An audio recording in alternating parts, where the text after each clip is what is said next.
करके गए बेलीपाल थाना में। और बेलीपाल थाने पे जाके जब हम गए तो वहां पहले से लगभग 1 ट्रक महिला पुलिस हमारी गाड़ी को कवर, चुकी महिला हमारी माताएं बहनें भी हमारे साथ थी, और पुरुष की संख्या बड़ी थी। वहां पे कई थानों की पुलिस वहां पे लगी थी। फिर गाड़ी को हमारे घेरा गया, कवर किया गया।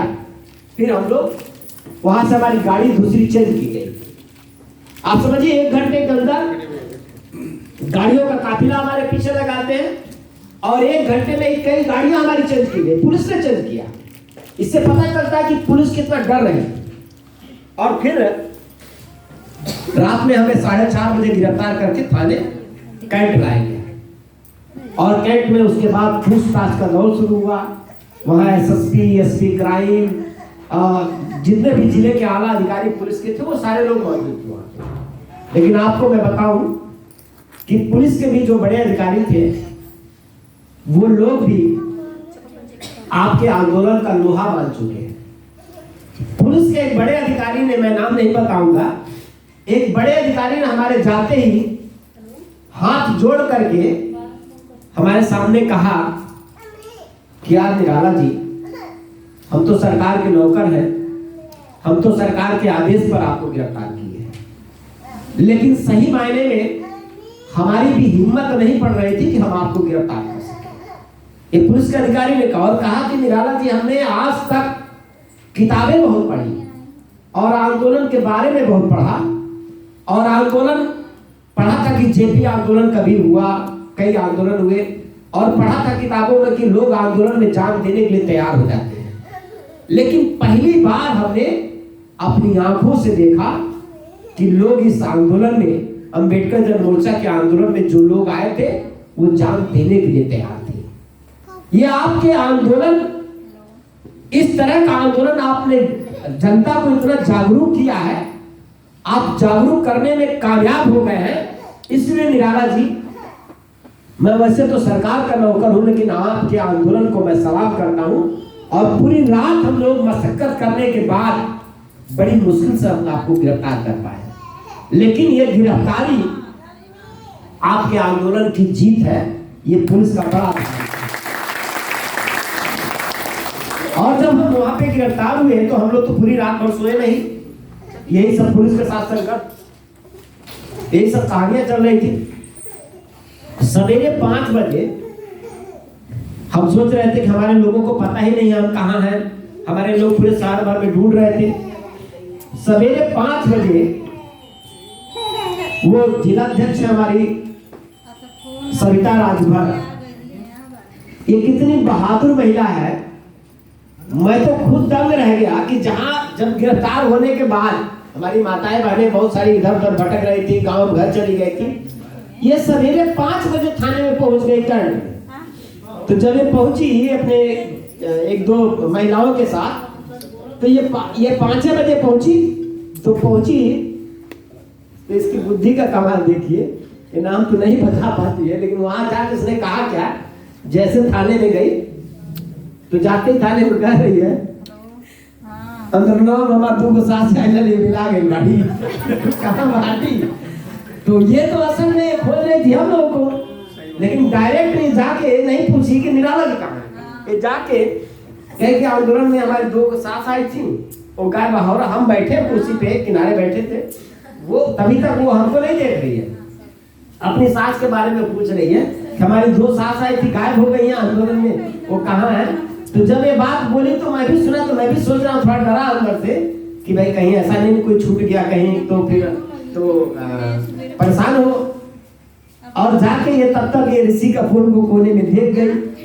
तो ऋषि कपूर को देख गई तो उससे पुलिस वाले से बात नहीं कर रही है, उनके तरफ देख के रो रही थी और कह रही कि हमारे साथ गायब हो गए। तो कहेंगे ये पता चला यही आई गाड़ी। तो कहा कि नहीं यहाँ कोई महिला नहीं है। तो कहा कि कहीं नहीं पता चला यही आई है। तो कहा कि नहीं लिख के दे दीजिए। तो कह रहे कि हम पढ़ा लिखा गाड़ी हम नहीं लिख पाए। तो कहता अच्छा ठीक है अभी रुकिए। तब तो बाहर हमारे कुछ पत्रकार साथी बैठे थे, तो उन्होंने सविता को धीरे से बताया कि निराला जी यही है। फिर ये हमारे पास आए तो आके हमसे कह रहे अरे भैया क्यों बिलाई नहीं, तो तुम्हें खोले के विधायक जाए हम कोई खोजा ताड़ी हम तीसरा थाना आई बाड़ी, पहले गई शाहपुर, दूसरा गई कोतवाली, फिर हम यहाँ आई बाड़ी। तो ये बात है, जो घटना है, ये लगाव देखिए आंदोलन के प्रति। ये किसी नेता होता के तकदीर में नहीं ये सब बातें हैं। और मैं नेता नहीं, मैं तो कार्यकर्ता हूं, और मैंने समाज के साथ रिश्ता जोड़ा और समाज की समस्याओं के साथ रिश्ता जोड़ा है। समाज की जरूरत की जो बात है, हम उसको उठाने की कोशिश कर रहे हैं। जो समाज का तकलीफ है, जो दर्द है, हम उसको दूर करने की कोशिश कर रहे हैं। हम कितना कामयाब होंगे अभी बात की बात है।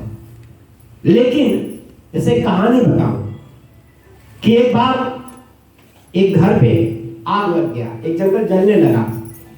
एक जंगल था, उसमें आग लग गया।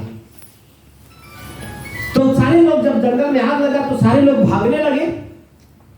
तो एक चिड़िया थी, छोटी चिड़िया थी, वो दूर गई किसी तालाब में और वहां से अपने चोंच में पानी उठाई और ले आके जंगल में गिराने लगी। तो भागने वालों ने उसका हंसी उड़ाया।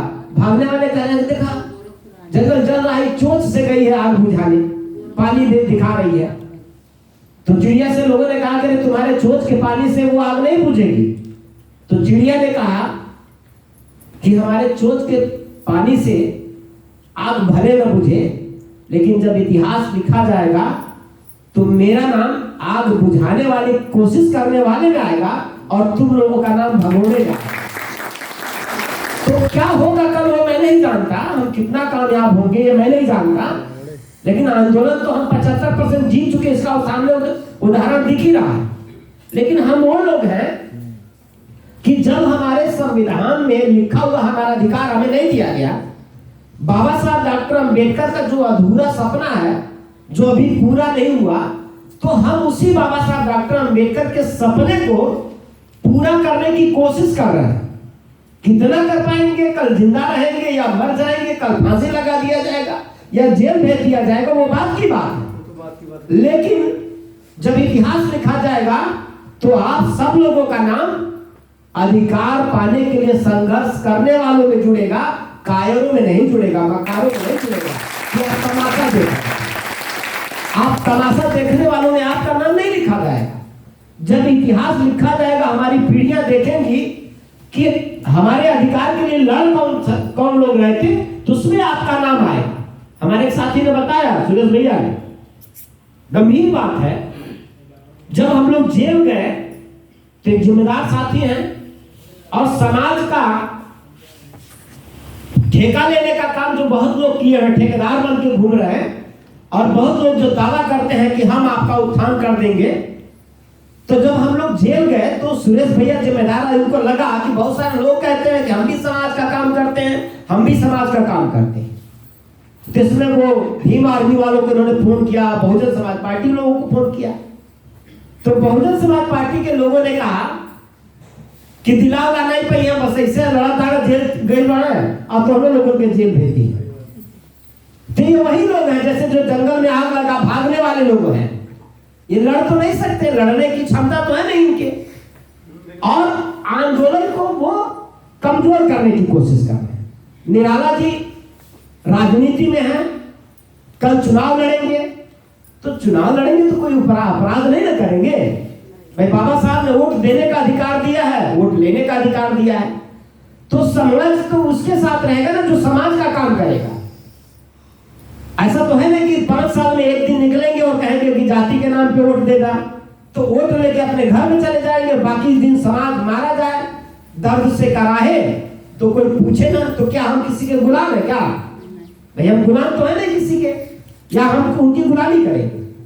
तो वो बहुजन समाज पार्टी जिसके उत्तर प्रदेश में 4 बार सरकार रही है, अगर वो बहन मायावती जिसको हम लोग वोट दिए, जिसके लिए हम लोग जान न्यौछावर करते थे, उसका क्या जवाब? आप सोचिए कि हम लोग जमीन का अधिकार हमें नहीं मिला, 4 बार हमारी सरकार रही, अगर वो चाहती तो हमें 4 बार सरकार में हमें जमीन मिल गया होता, तो जमीन मिल गया होता तो आज हम जमीनों के मालिक होते, और जमीन के मालिक होते तो कम से कम हम किसी की गुलामी नहीं करते, और आज हम भी अपने मालिक होने का हमें भी गुमान रहता। लेकिन उस पार्टी को भी हमने वोट दिया, उन्होंने भी वही किया जैसे आज भाजपा वाले कर रहे। हमको अधिकार नहीं दे रहे, 5 किलो अनाज देकर के हमको भिखारी बना दिए, कृपा बरसा रहे हैं।